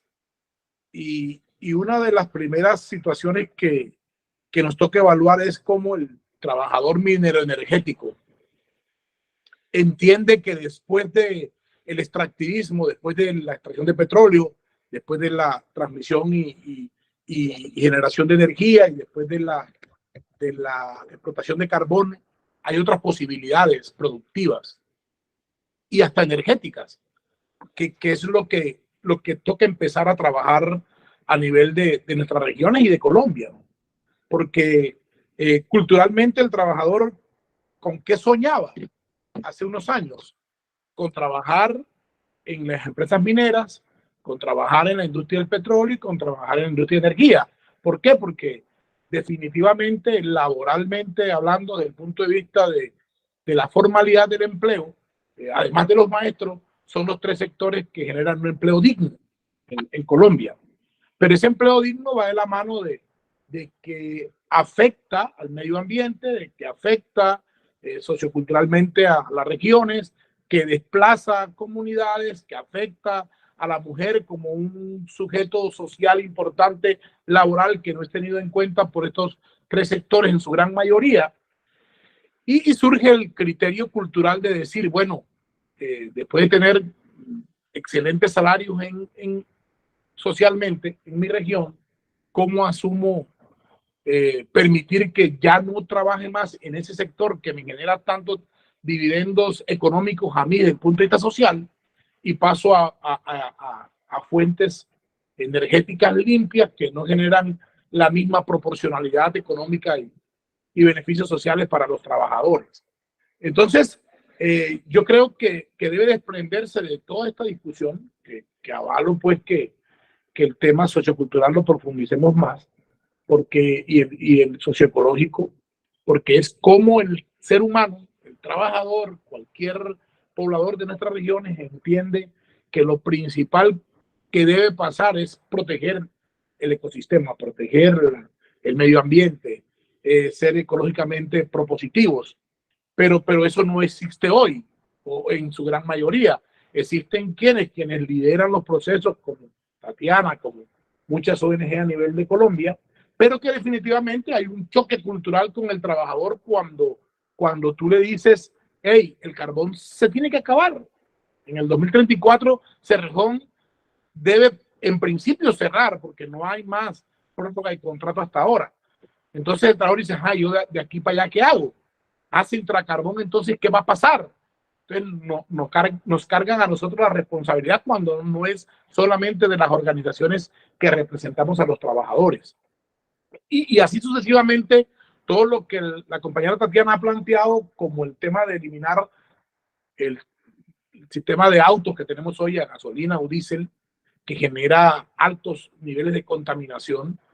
O sea, el trabajador no ve nunca hoy cambiar porque la visión que tienen es que consigo un trabajo, tengo una buena casa para vivir con mi familia, que es lógico, pero además necesito pues tener otros beneficios sociales aparentes, que son el carro, que son el vehículo, que es la moto.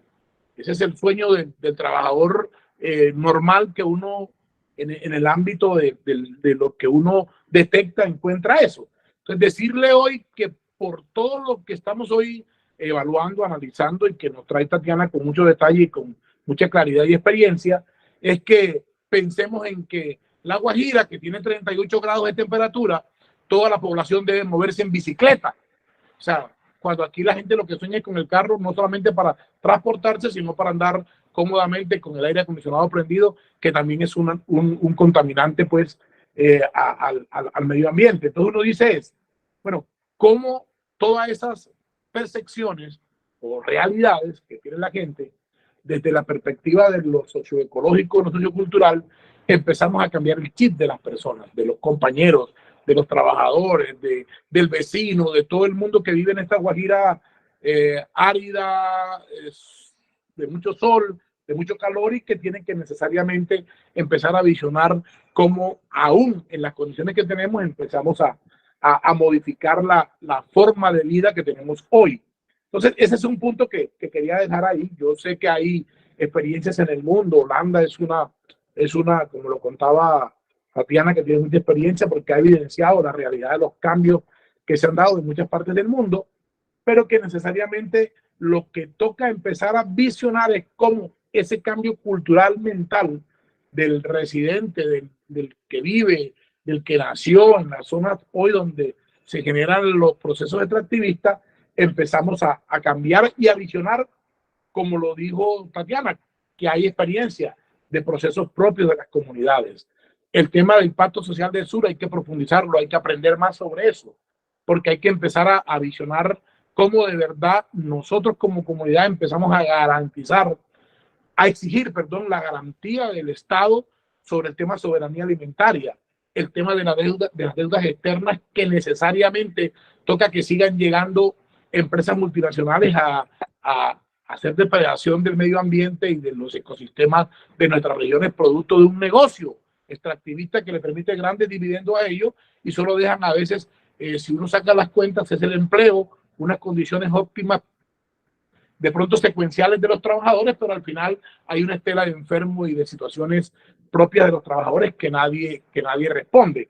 Entonces hay toda una complejidad frente a lo que nos deja hoy Tatiana como reflexión en toda su intervención, que necesariamente toca que cada organización empiece a profundizar, a avanzar, a poder tener más perspectiva de cómo de verdad llegamos a lo que han llegado muchas comunidades, y que de pronto uno podría decir que en Colombia y en nuestras regiones estamos todavía muchos años, pero que necesariamente toca tomar la iniciativa para poder empezar a mirar con nuevas perspectivas otro mundo diferente, otra cultura diferente a la que nos han impuesto desde el punto de vista del extractivismo. Yo dejo desde ahí mi reflexión, y pues muchas inquietudes por resolver para poder avanzar en el tema sociocultural y socioecológico de nuestras regiones. Muchas gracias, compañera y profesora Marelis. Muchas gracias, Igor. Sigue en el uso de la palabra el compañero Juan Carlos, luego Jorge y luego Henry. Buenos días, ¿me escuchan? Te estamos escuchando. Ok, dentro de las reflexiones parece increíble, pero muchas de las ideas que estaba perfilando se cruzan con la participación de mi compañero Igor Díaz. Dentro de todo este proceso, este curso me ha dado una visión mucho más profunda de lo que es en realidad la transición minero-energética con la palabra justa.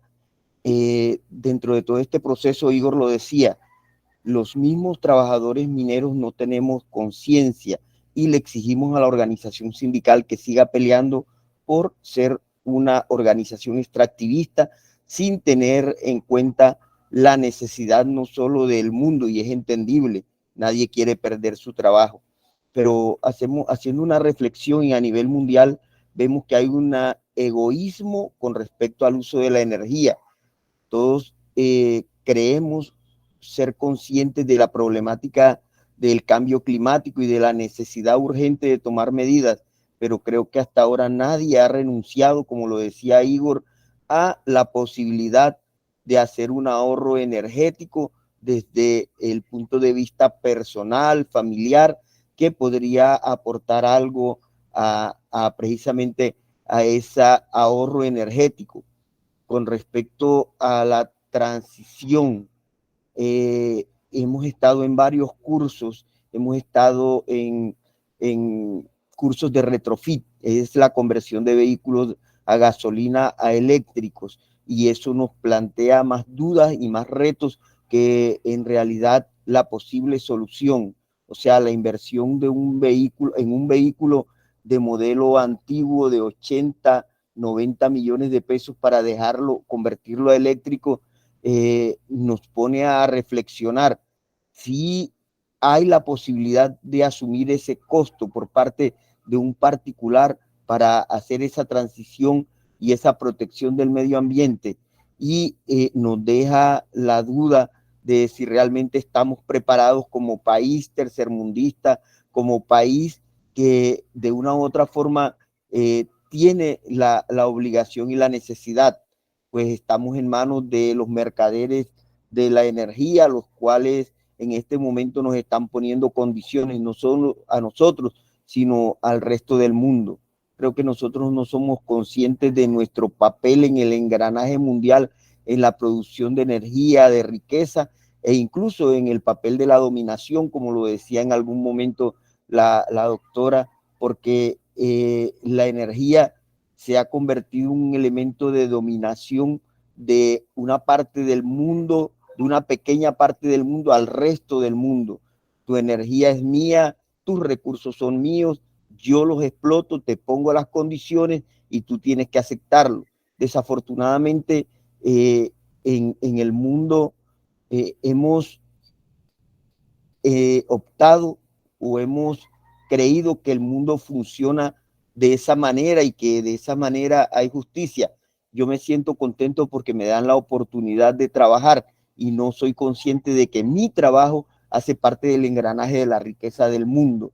Todas estas reflexiones son importantes en este momento tan crítico y me causa una angustia existencial saber que esto es una urgencia, es una necesidad, pero si no hay una conciencia colectiva, una conciencia de parte de los gobiernos que aporten de manera urgente a este proceso de manera sincera, porque vemos que hay países que prefieren pagar que dejar de contaminar. Entonces creemos que esto no es lógico y no es coherente, no es lo que realmente el mundo necesita para salir adelante. Y el cambio urgente en la matriz energética y en los procesos de energías renovables necesitan una gran inversión, no solo económica, sino también moral de los gobiernos, de nosotros, los ciudadanos, para poder salir adelante. Entonces, dentro de todo esto, la angustia existencial que causa en una pequeña parte, en los que realmente estamos interesados, porque hay unas personas que son pro minería y otros que somos pro vida, y explicarle a esas personas que son pro minería de que tiene que abandonar su vehículo, de que tiene que abandonar la matriz energética, de que tiene que iniciar un proceso de ahorro, de que tiene que concientizar incluso desde acá, desde las bases a los gobiernos, para que se tomen decisiones audaces, inteligentes, pero de manera activa, de manera dinámica, para poder salir adelante. Ese es el reto que nos corresponde a nosotros, precisamente a todos y muchos de los que estamos aquí, que pertenecemos a uno de los sectores de energía, bien sea el de extractivismo, el de producción, el de distribución o cualquiera de esos, que de una u otra forma seríamos tocados por este proceso de transición directamente en nuestros puestos de trabajo. Excelente, me agrada participar. Tenemos un reto como organizaciones y es explicarle a nuestros afiliados el por qué la necesidad y de este cambio urgente, pero también nos queda el reto de tratar de sobrevivir a este proceso que, de no darse de manera apropiada, terminaría avasallando y arrollando con nuestros puestos de trabajo, nuestras vidas y nuestras esperanzas. Muchas gracias. Muchas gracias, Juan Carlos. Sigue en el uso de la palabra Jorge. Muy buenos días, grupo. Felicitaciones a estas 110 personas que aún están conectadas, están demostrando lo que es en sí interés en un diplomado que nos está dando a conocer lo que es la transición justa, esa palabra justa que se escucha tanto y que pocos la hacemos valer y cumplir. Decía la profesora que le doy agradecimiento total, una persona muy abierta y ecuánime con justificación en sus palabras. de que llevamos más de 300 años explotando los materiales fósiles. Estamos acabando con el planeta. Más acabar con el planeta es algo de conciencia, porque hablar también de transición justa es hacer caer en cuenta o caer en cuenta todos que estamos haciéndole un daño inmenso al único planeta que tenemos habitable, que hasta el momento haya sido descubierto y hasta el momento pues habitamos.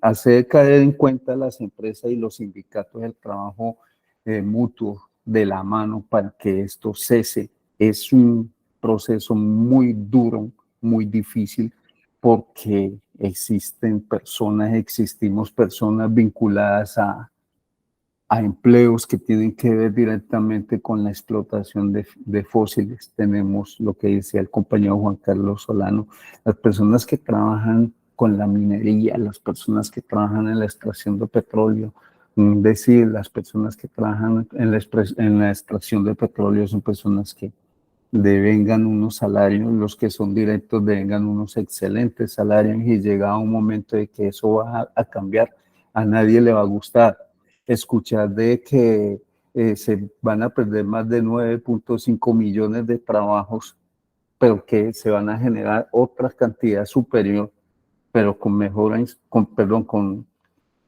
insumos y ganancias mínimas a lo que se gane actualmente. Eso va a ser un vuelco total en una economía de país que vivimos y que siempre estamos pegados a lo económico, siempre estamos pegados a la tecnología, siempre estamos pegados al consumo, porque somos una sociedad de consumo, porque somos una sociedad que nos enseñaron a que hay que consumir, a que hay que tener el celular de alta gama, hay que tener el televisor más grande posible.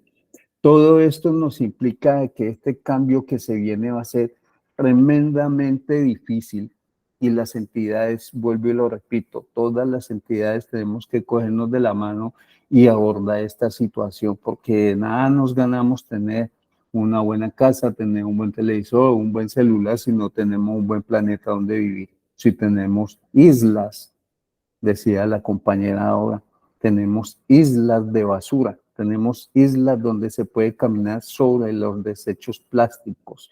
¿Y a quién le interesa? A nadie.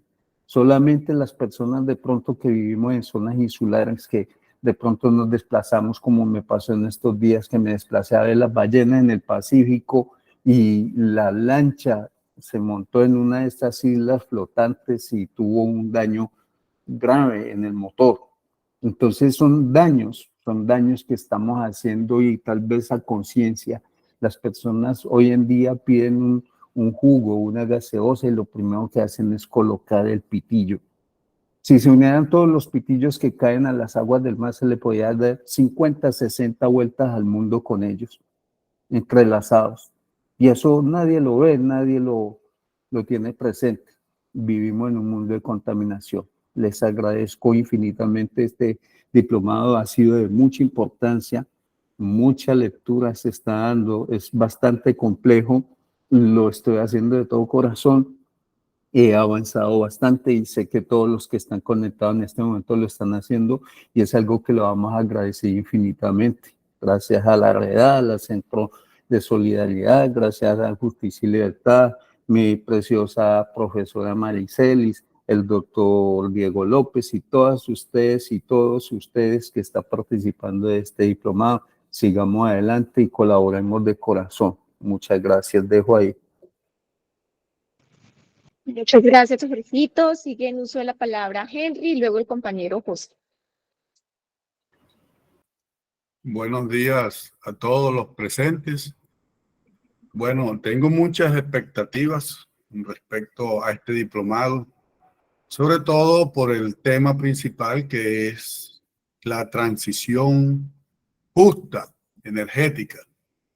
Así como me antecedieron mis compañeros donde tocaron el tema ya del trabajador como tal, qué va a pasar, cuál va a ser el futuro. A mí me gustaría de pronto llegar a la reflexión el tema de la legislación que nosotros tenemos en Colombia. y que es una legislación que también no contribuye, no está ayudando mucho al tema de la transición energética y justa. Nosotros, como sindicatos, como población, como comunidades, también deberíamos empezar a exigir al gobierno y al Senado como tal cambios en la legislación para que esta transición energética se pueda dar en mejores condiciones. Conozco de casos de un señor en Medellín que creó una batería que se utiliza para el tema de los paneles solares y que es una batería muy económica y es una batería más duradera que las baterías que se están exportando para el tema de los paneles solares. ¿Qué pasó? No dejaron que el señor patentara su batería y le cortaron inmediatamente ahí todo su infraestructura y todo su trabajo que venía realizando. Entonces, en Colombia y a nivel mundial existen ese tipo de situaciones de legislación y los gobiernos son culpables y hacen parte de ese tema de cohibir de que personas que de pronto pueden ayudar a darle al planeta, a darle energía limpia, eso lo restringen. Entonces, podemos ver que los gobiernos anteriores firmaron unos TLC con otros gobiernos donde los materiales que se necesitan para generar energías limpias son muy costosos, demasiado costosos. Es impresionante ver cómo, por ejemplo, nosotros queremos implementar en nuestras casas energía solar y eso nos cuesta más de 20, 25 millones de pesos. Todavía eso es muy costoso para poder pensar en que nosotros como comunidad, como pueblo, empecemos a generar y ayudar y a contribuir. Los costos son elevados y no nos permiten empezar. De pronto queremos y deberíamos empezar a implementarlo porque hacia allá vamos. Se van a acabar en cualquier momento el tema del carbón. Nosotros como trabajadores de la minería del carbón tenemos que empezar a concientizarnos y a mirar en que tenemos que llegar allá y que nosotros en qué podemos contribuir. De pronto con nuestro salario podemos empezar a decir, bueno, vamos desde nuestras casas a colocar paneles solares y empezar a contribuir y empezar a mostrar que sí se puede. Pero en materia de legislación no es fácil, es muy costoso y nosotros debemos empezar a exigirle al gobierno que legisle para que si nosotros como pueblo colombiano podemos crear todo el material que se necesita para esa energía, pues que nos lo permitan y que revisen los TLC y si pueden cambiar los aranceles que esos TLC tienen y bajarlos para que esos productos puedan entrar más económicos.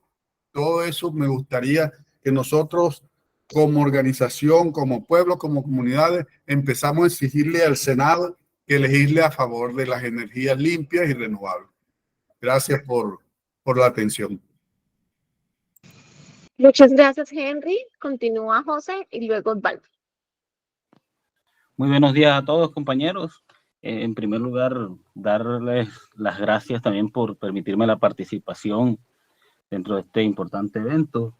La verdad que me siento muy a gusto y me interesa mucho lo que acá se está hablando. Mi intervención va dirigida un poquito a lo que acaba de hablar el compañero Henry y tiene que ver con el Estado y la transición energética, sobre todo o iniciando por el Ejecutivo, que a pesar de que ahora tenemos un gobierno de corte progresista, que ha mostrado una preocupación grande con lo que es el cambio climático y las transiciones energéticas, pero que también sabemos que en cualquier momento eso puede cambiar en cualquier otra elección y volver otra vez al modelo aquel que traíamos en el Ejecutivo, la otra línea, para decirlo de alguna manera. Pues en aprovechar este gobierno que tenemos y potenciar, ya que sobre el Ejecutivo recae la responsabilidad, ¿no?, de proteger a todos los habitantes del país.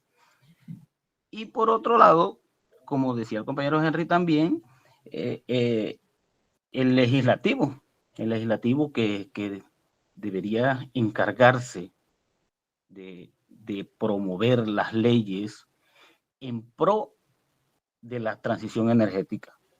Ese sistema que tenemos nosotros de concesiones, que es lesivo en ese camino de la transición, empezar ya, porque estamos un poquito demorados en eso, empezar ya a promover esas leyes, esas normas que nos lleven hacia el camino de la transición justa y perdurable en el tiempo.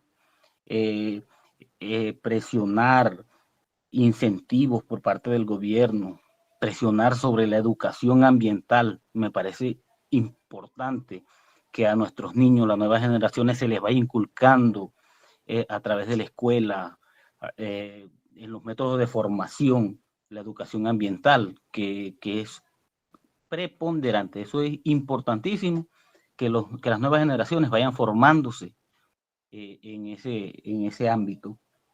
Que los entes territoriales tengan más libertad al momento de promover proyectos locales, porque las leyes a veces limitan.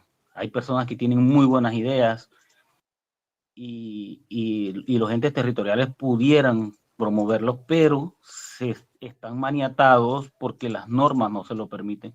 Entonces, me parece que es el momento de empezar a trabajar sobre todos estos temas. Me parece de vital importancia. Y pues hasta ahí mi intervención. Muchísimas gracias. Gracias, José. Sigue Osvaldo y cerramos con Edgar para ya hacer conclusión. Bueno, buenos días, compañeros. Decían el saludo de la organización sindical Organiza.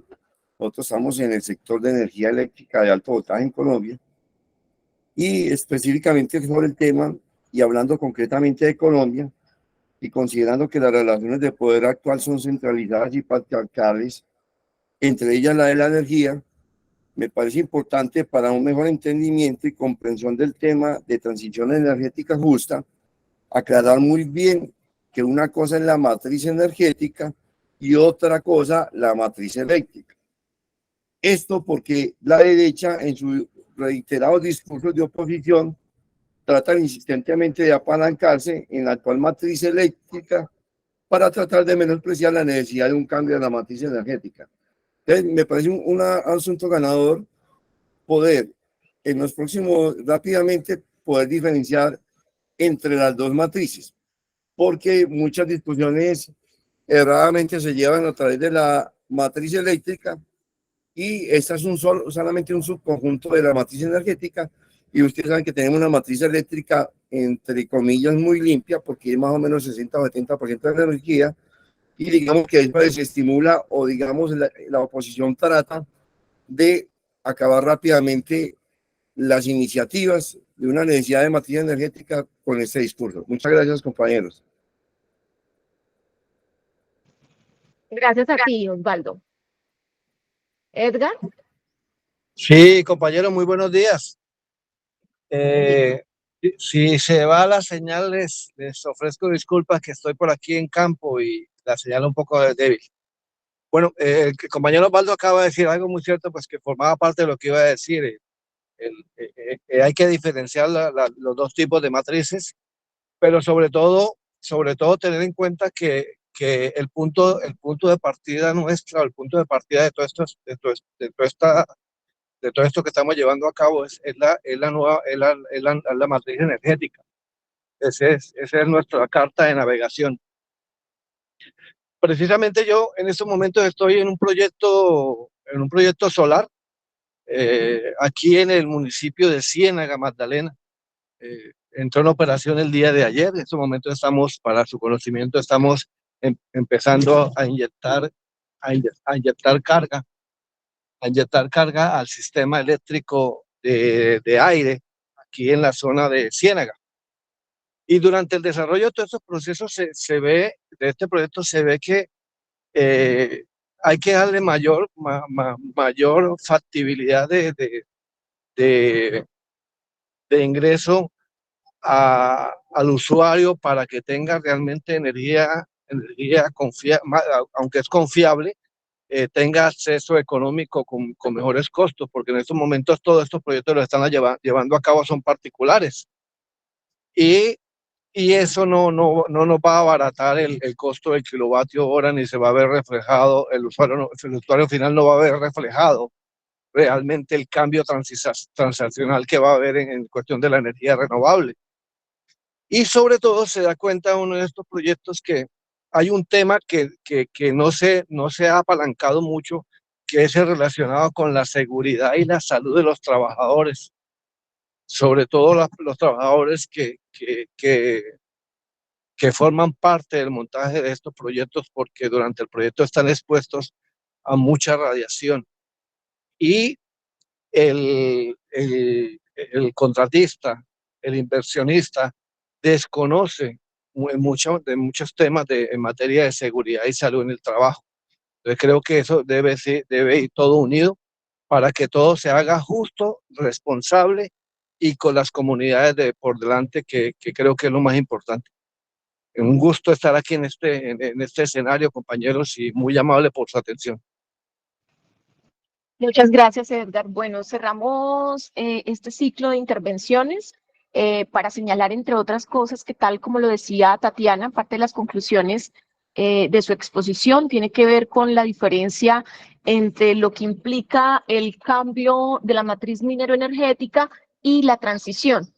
Entre otras cosas, la transición implica una discusión sobre el modelo económico y de manera particular sobre el análisis de sistemas estructurales como el que corresponde al neoliberalismo, como el que corresponde al patriarcado, como el que corresponde al colonialismo, que da lugar, por supuesto, entre otras cosas, a pararse en términos de la responsabilidad mundial en torno a quiénes son los países, cuáles son los países que en su carácter colonizante han sido quienes han abarcado la mayor cantidad de riqueza, pero adicionalmente cuáles son los países y las empresas también que son, entre otras cosas, las dueñas del sistema global de suministros de la energía. En ese sentido, Tatiana también nos hacía una aproximación sobre las preguntas que se deben resolver en torno a la transición, que corresponden para qué la energía, a quién enriquece la energía, cómo la energía, y que, entre otras cosas, han dado lugar a la apuesta comunitaria, social y de transformación de algunos proyectos que tienen por objeto la generación de energía de carácter comunitario, que permite el autoabastecimiento y que reconoce, por supuesto, que el asunto de la energía no debe ser un asunto de acumulación. Por supuesto, también Tatiana nos ayudó a ver una de las preocupaciones más grandes que seguramente tiene nuestro público en el diplomado y que corresponde a la posibilidad de la pérdida del empleo, que para algunos es un poco más optimista que otros, pero por supuesto puede dar lugar a 9 millones de empleos, pero también a la construcción, a la realización y a la generación de por lo menos 14 nuevos en lo que tiene que ver con las energías renovables, pero que en todo caso la mayoría de ellos, por este sistema económico que ha premiado, entre otras cosas, la muerte, la extracción y la contaminación, pues seguramente con unos costos económicos que va a implicar de repente de alguna manera una disminución en ingresos. y por supuesto que implica que la mayoría de este trabajo es informal.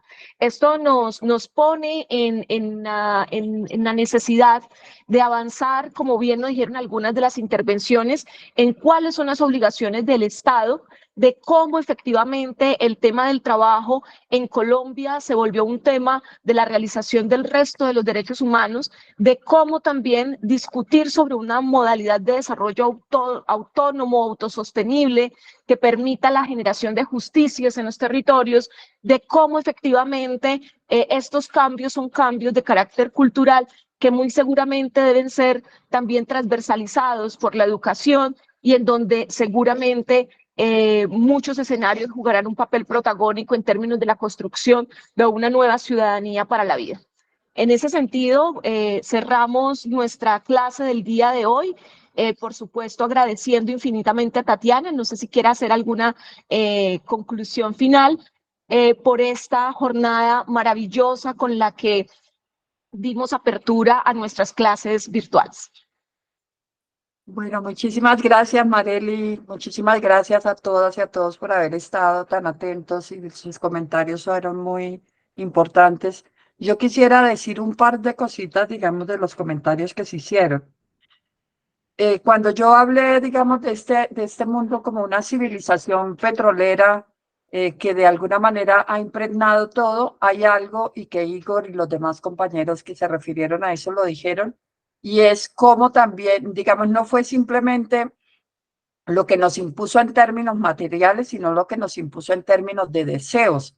Entonces, esa construcción del deseo que nos impuso esta sociedad, donde nuestras aspiraciones están marcadas por aspirar a un automóvil, a viajes permanentes, digamos, todas esas aspiraciones de vida, esos asuntos que nos han instalado son los que hay que pensar cuando se tiene que cranear uno el tema de las transiciones socioecológicas, porque hoy, por ejemplo, es muy natural entrar a un restaurante y ver 3, 4 televisores prendidos que nadie escucha, que nos dificulta para hablar, pero que están ahí prendidos y que nadie pide que se apaguen, ¿sí? Porque al final es como que así está diseñado el mundo. Entonces, claro, la transformación cultural pasa por transformar incluso nuestros deseos, nuestras aspiraciones. Hoy vamos a la playa y no nos asombra nada verla llena de plástico. A mí realmente llevaba mucho tiempo sin ir a Santa Marta y hace poco estuve y realmente me causó un desasosiego ver esa playa tan inundada de plástico, ¿no? Pero que se naturalizó, o sea, para todos es normal que esté así.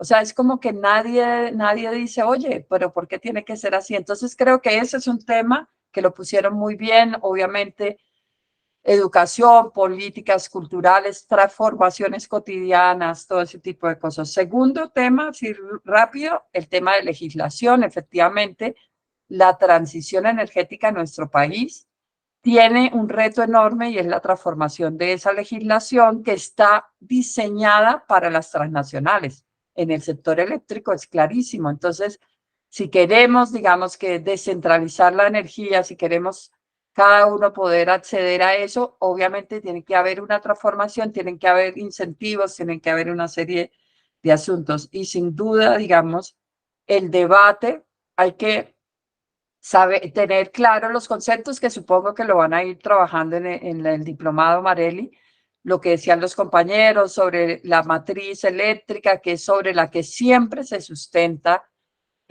los promotores de la transición corporativa, para decir es que aquí no hay nada no tenemos que hacer nada porque aquí la matriz es súper limpia, pero lo están restringiendo al tema de la matriz eléctrica. Pero somos un país profundamente con una matriz energética primaria completamente fósil todavía y somos además exportadores de fósiles. Y entonces, algo que tú decías, Marely, ahora para cerrar, y con esto termino, es que la transición también implica una transformación del modelo económico, porque si no, obviamente seguimos atrapados como en la rueda del hámster. Muchísimas gracias, un gusto haber estado en esta primera sesión y les deseo todo lo mejor en este diplomado, muy, muy oportuno hacerlo. Gracias. Muchas gracias, Tatiana. Muchas gracias. Un abrazo sororo para ti, solidario también. Agradecemos infinitamente a todos los que siguen conectados, recordándoles, por supuesto, que la transición inicia por nosotros y nosotras y nosotros mismos, que efectivamente este es un cambio que implica la construcción de un mundo y unos mundos mejores para todos y para todas, y que empezamos también con las responsabilidades personales que tienen que ver con apoyarnos ahí en el foro. Recuerden que el foro tiene carácter evaluativo y todavía tenemos varias personas que no han participado allí en este espacio. Les enviamos un fuerte abrazo, les recordamos que nos encontramos nuevamente en enero, así que felices fiestas decembrinas, que toda la magia, que todo el amor y que toda la luz que circula alrededor de estos días nos permita ser mejores personas y nos permita caminar hacia la transición justa. Un abrazo muy grande. Saludos, chao, saludos. Profe, que le vaya bien allá en la COP. Chao, chao, chao, amigos. Tatiana, chao, Tatiana.